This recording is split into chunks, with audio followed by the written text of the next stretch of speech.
For all my life, he's really been my North Star. It's something you can really, I've always guided my ship by him.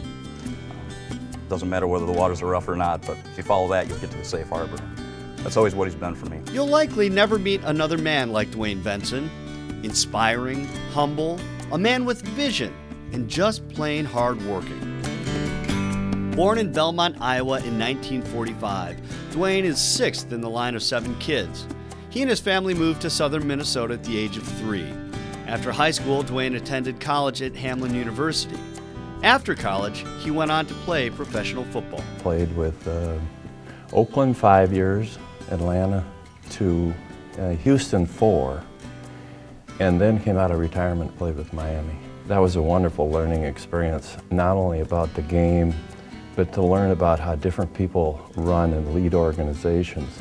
Ended up being a captain of the Raiders, which was a wonderful experience of that era.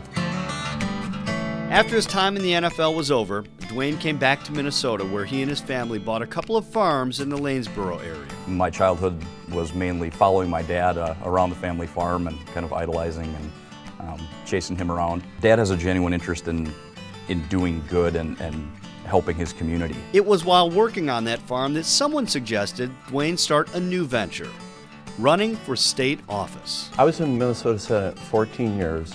About half of that, 7 years, I was a Senate Republican leader. He was respected on both sides of the aisle, and his viewpoints always started with what is best for the state.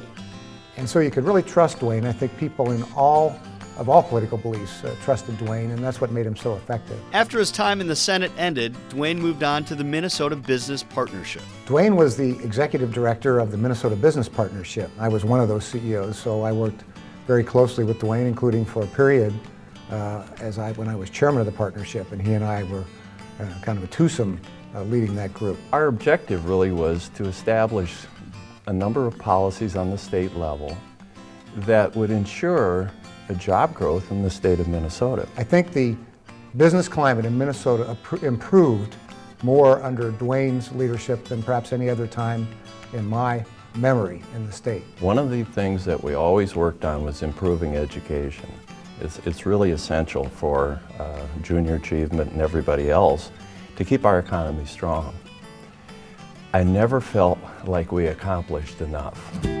Duane continued his focus on education in 2006 when he left the business partnership for a job with the Minnesota Early Learning Foundation. I will say to all of the young people, here's a classic example of you can do about what you want to. And failure is going to really help you. Success might not. Failure is going to help you. But if you want to do it, there are people like me that will help you, and the other nominees here that will help you. And you can do it. And you're going to have the time of your life. There's always a recurring theme, and it's being fundamentally sound. And his theory is that if it's a fundamentally sound and your foundation is good, then it doesn't matter what you're, it doesn't matter if you're a horse, doesn't matter if you're an athlete, doesn't matter if you're starting a business or trying to improve a business, then you can be successful. He's an inspiration for other people because with his talents, I think that he could be doing anything that he wants in the professional world, and he chooses to give a large portion of his time to something that has a positive outcome, something that he believes in. The other thing that makes Duane such an inspiring leader is that he leads with great humor and humility. I want to say it's an honor, but it's really humbling. You know, you want to go home at night and say, I'm in that group. Somebody thinks I'm in that group. He's been in my Hall of Fame since I was about 5 years old, so it's a long time coming, I think. And I think a lot of people feel that way about him. He's really touched so many people in a positive way. So congratulations, Dad.